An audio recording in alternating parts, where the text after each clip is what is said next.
Olá, mais uma vez, mais uma semana aqui estamos, pela graça de Deus, gratos ao Senhor por todas as bênçãos que Ele nos tem concedido, gratos sobretudo porque quando estudamos a Sua Palavra encontramos as respostas que precisamos para cada dia, encontramos o alento, a coragem, na graça e no poder de Deus e por isso nos reunimos durante alguns breves minutos, algum tempo à volta da Palavra, eu e também o meu marido, Paulo, seja bem-vindo outra vez mais uma semana e que bom é nós podermos ir recebendo o vosso feedback, as vossas mensagens, os vossos telefonemas, que muito agradecemos. Nós também oramos muito por vós, oramos por todos uns pelos outros, porque isso o Senhor nos diz e nos pede, porque todos nós, independentemente do número de elementos que temos na nossa família, todos temos desafios, todos temos lutas, mas aqui estamos, à volta da Palavra de Deus, para encontrar exatamente esse alento que precisamos para cada dia. Sabe que durante estas semanas o tema que temos estudado é sobre os relacionamentos familiares, a forma como Deus nos pode ajudar, seja no casamento, seja na educação dos filhos, seja no sentido de nos compreendermos mutuamente em família. E temos também falado ao longo destas semanas de diferentes livros que deixamos para vós, para se quiserem entrar em contacto connosco, nós os podermos oferecer. Portanto, falamos deste pequenino livro, mas maravilhoso, que é a Esperança para as Famílias de hoje. Muito sucinto, muito curto, mas muito bom. Também nós temos falado sobre, e este vocês poderão encomendar também para o mesmo contacto, este livro O Lar Cristão, que traz um guia de estudo para poderem fazê-lo em família, ou em casal, ou num pequeno grupo. E também já agora, marido, nós apresentávamos uma outra novidade, e esta para oferecer. Exatamente.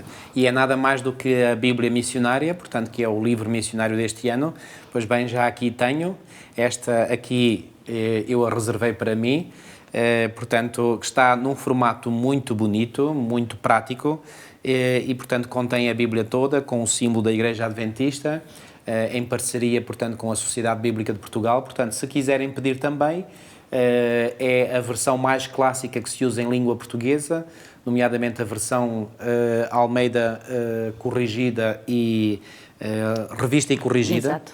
Portanto, da João Ferreira de Almeida, e surgiu precisamente no ano, deste ano, em que se celebram exatamente os 200 anos, em que foi publicada a primeira Bíblia completa da versão de João Ferreira de Almeida, que foi, portanto, um português, beirão, do concelho de Mangualde, que emigrou para a Holanda, depois foi para a atual Indonésia, e aí ele começou a tradução da Bíblia, não chegou a concluir. Ele ficou no livro de Ezequiel, mas depois houve um outro senhor que acabou a conclusão, mas realmente a maior parte tinha sido feito por ele. Portanto, esta Bíblia está muito, muito prática, muito...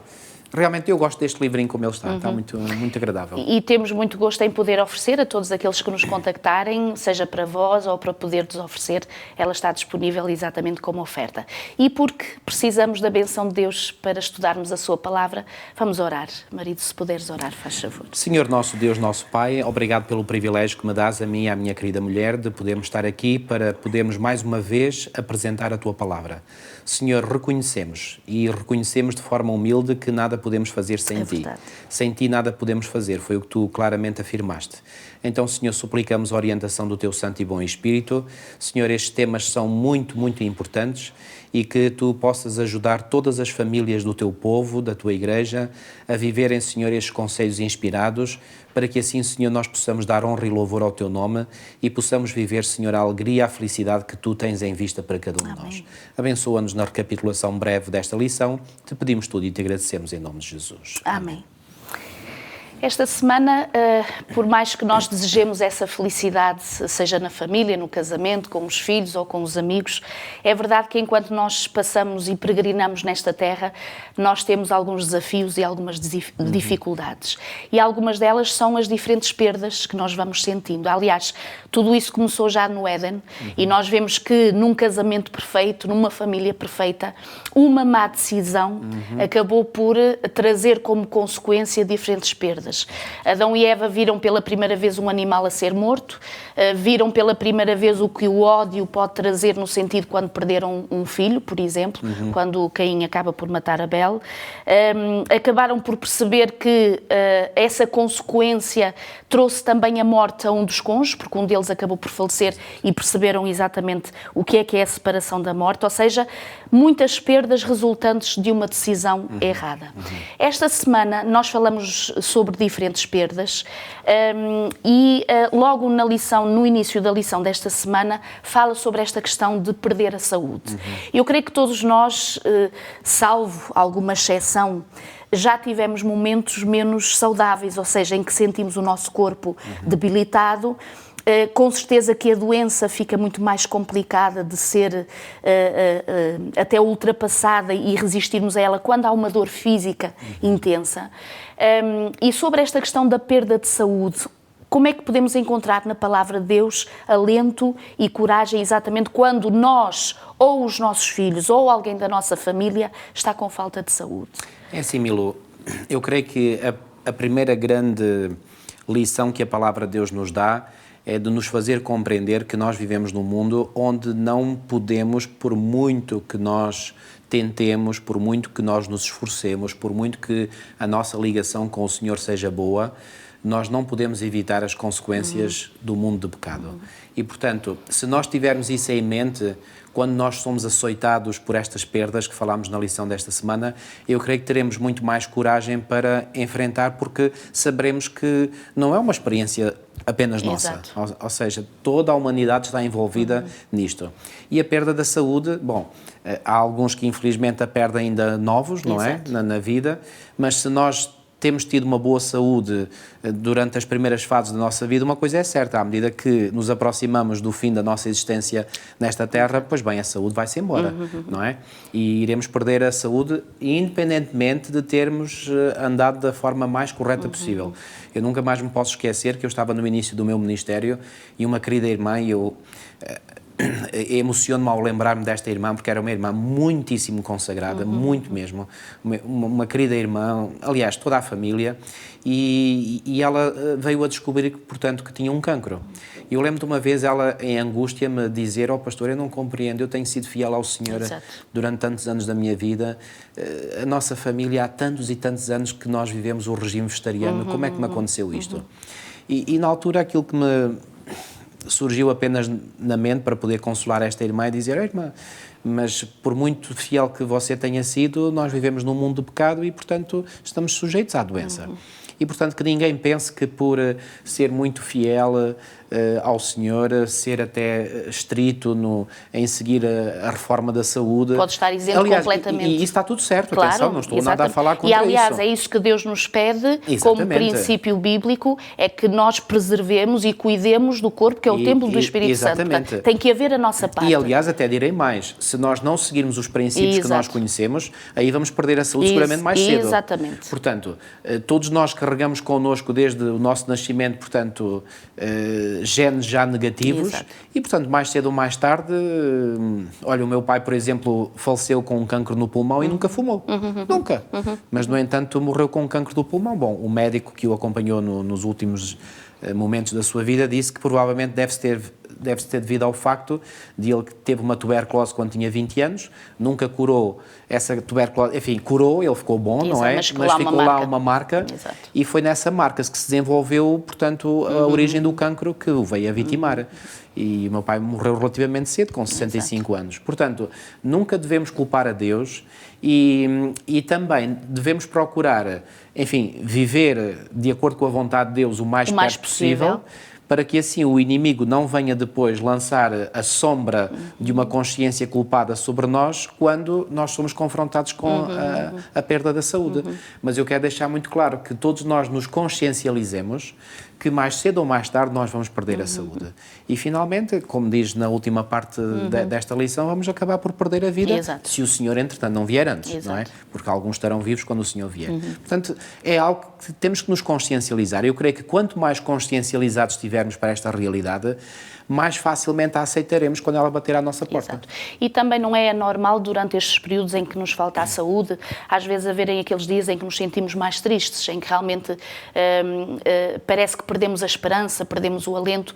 E eu recordo quando passei por um dos maiores desafios, que foi à coluna, que tive dificuldade, mesmo a questão da leitura me era difícil, e devido à dor física, que era muito intensa, mas um dos momentos onde eu encontrava alento e onde encontrava coragem era através dos hinos de louvor, em que eu podia ouvir.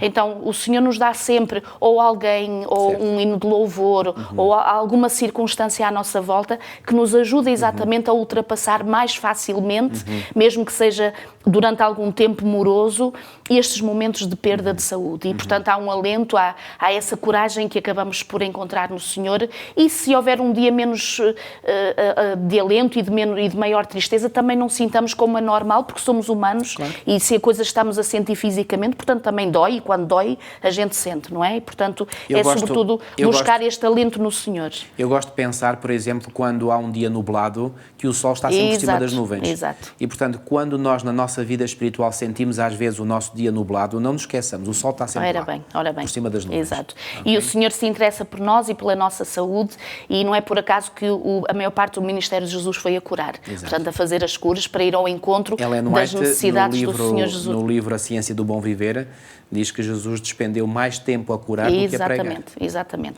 Uma outra perda que nós estudamos e vamos estudar ao longo desta semana, dependendo de quando nos estão a ouvir, portanto, nesta recapitulação, é a chamada perda de confiança. É verdade que se há confiança num relacionamento, mesmo assim há desafios, que mesmo havendo confiança, tem que haver perseverança, tem que haver alento, tem que haver resiliência de parte a parte para manter esse relacionamento. Mas se, por algum motivo, seja entre o casal ou algum membro da família, essa confiança é quebrada, fica muito mais complicado o relacionamento entre marido e esposa, ou entre pais e filhos, ou alguns membros de família. É verdade, Milu.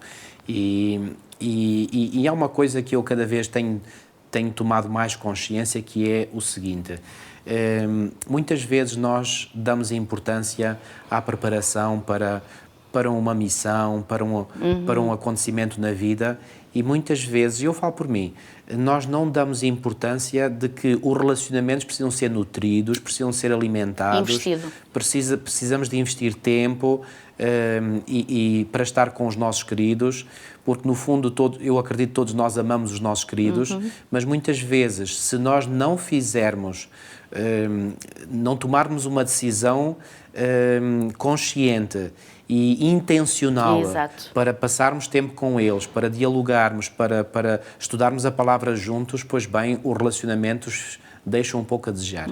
E infelizmente alguns têm chegado ao ponto de viverem acontecimentos trágicos, como é o caso do divórcio, não é? O adultério, que traz a falta de confiança.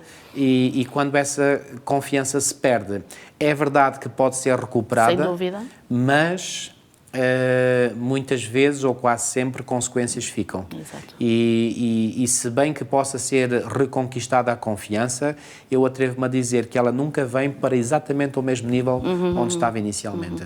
Portanto, que Deus nos ajude, e aqueles que podem viver ainda relacionamentos saudáveis, de confiança, que façam tudo o que estiver ao vosso alcance, peçam a Deus sabedoria, discernimento, ajuda dia a dia, para que não possam enverdar por um caminho que os leve a cometer algo que faça perder a confiança no vosso cônjuge, neles mesmos. E se calhar nós poderemos dizer, às vezes nós vemos esta questão, por exemplo, do adultério como uma falta, uma quebra de uma aliança, e que traz, sem dúvida, esta falta de confiança.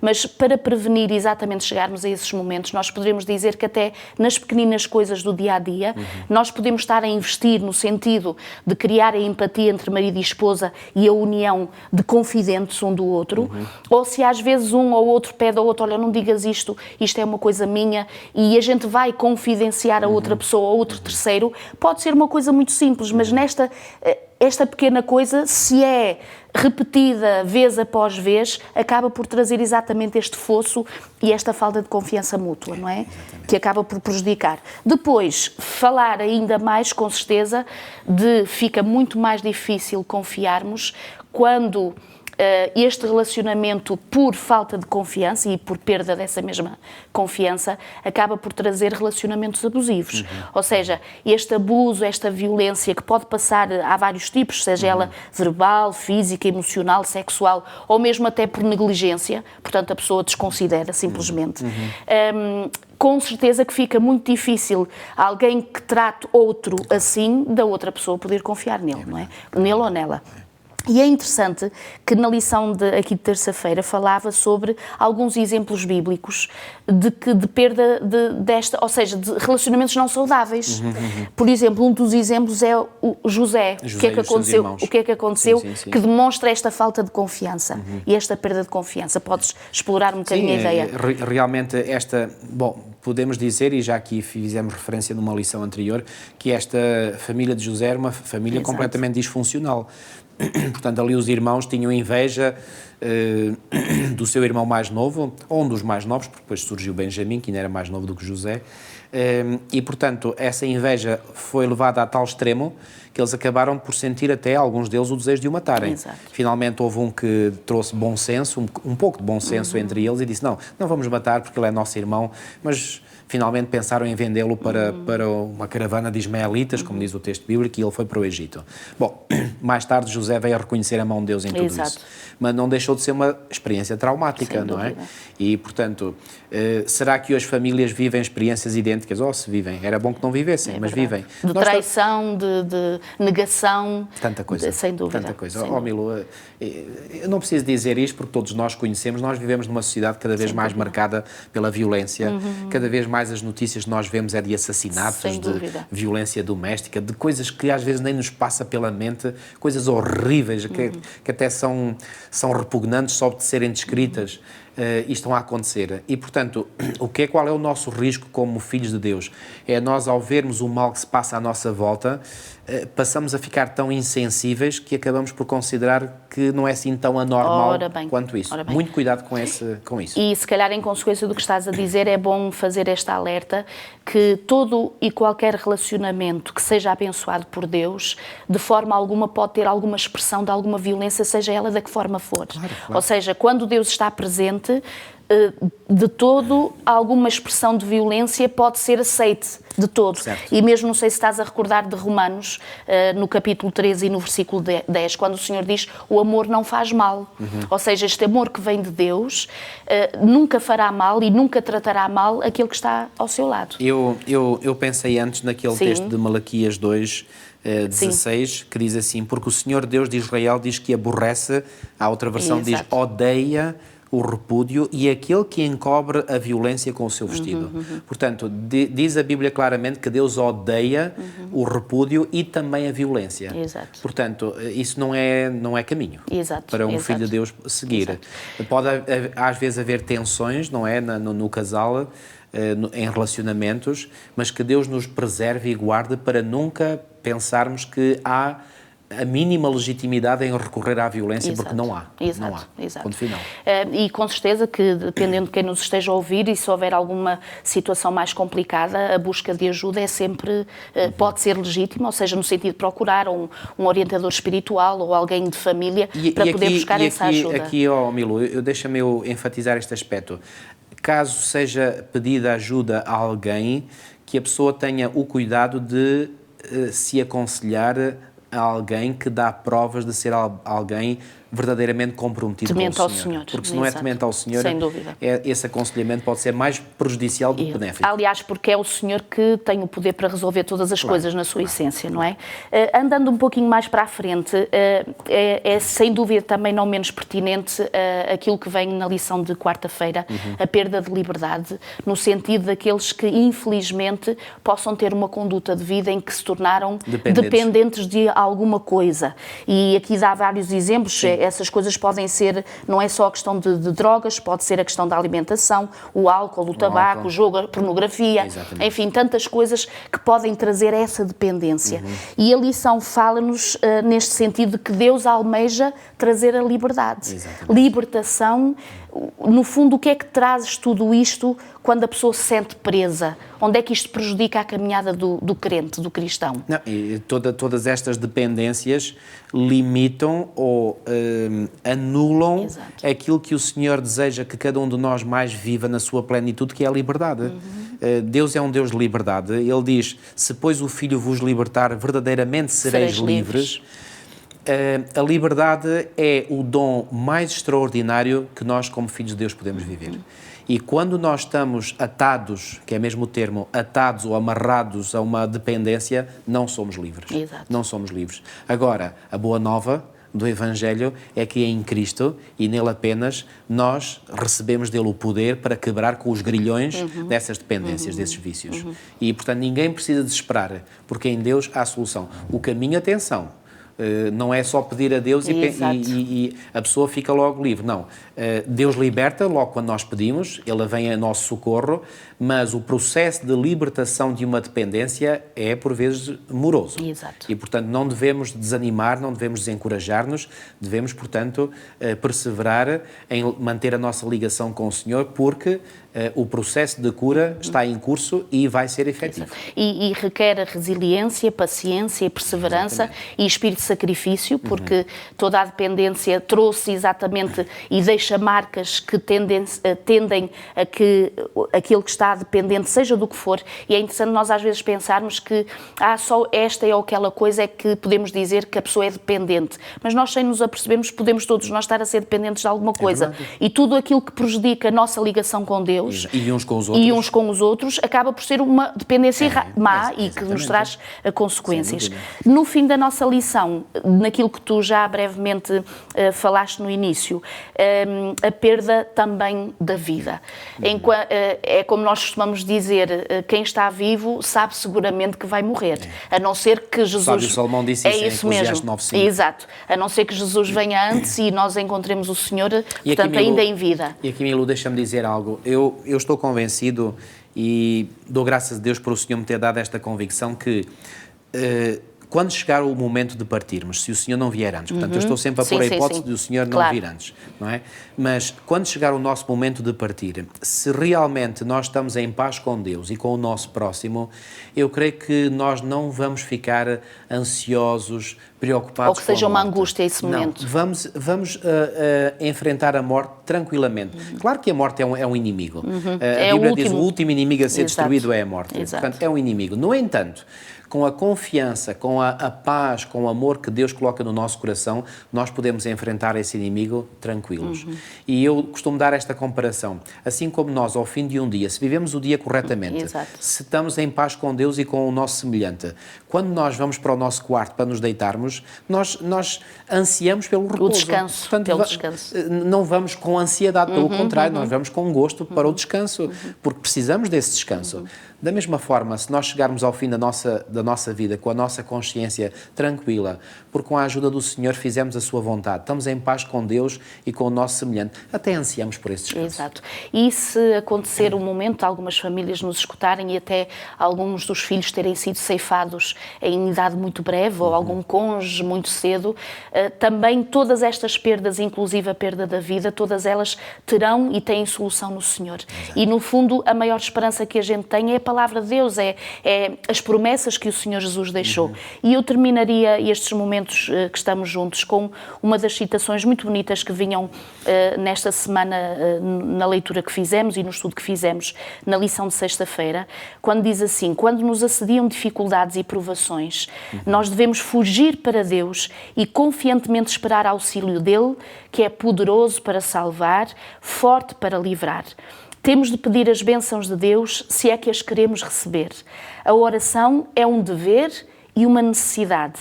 Não negligenciamos, porém, o louvor? Não devemos mais frequentemente render ações de graças ao doador de todas as nossas bênçãos? Precisamos de cultivar a gratidão. Devemos frequentemente contemplar e contar de novo as misericórdias de Deus e louvar e glorificar o seu santo nome, mesmo quando passamos por tristeza e por aflição. Seja qual for o desafio, a perda que esteja a viver ou tenha vivido, que o Senhor nos ajude a sermos confortados com estas palavras, em que, sobretudo e especialmente, há um segredo: o espírito de gratidão. Quando olhamos à nossa volta, há sempre algum momento, há sempre algum detalhe, há sempre algum motivo, apesar do desafio, para podermos ser gratos ao Senhor. Então agarremos-nos a isso e peçamos ao Senhor que nos fortaleça, nos dê alento e coragem para cada dia da nossa vida. Foi muito bom estar convosco, mais uma semana, que o Senhor vos abençoe e até à próxima semana, se Deus quiser.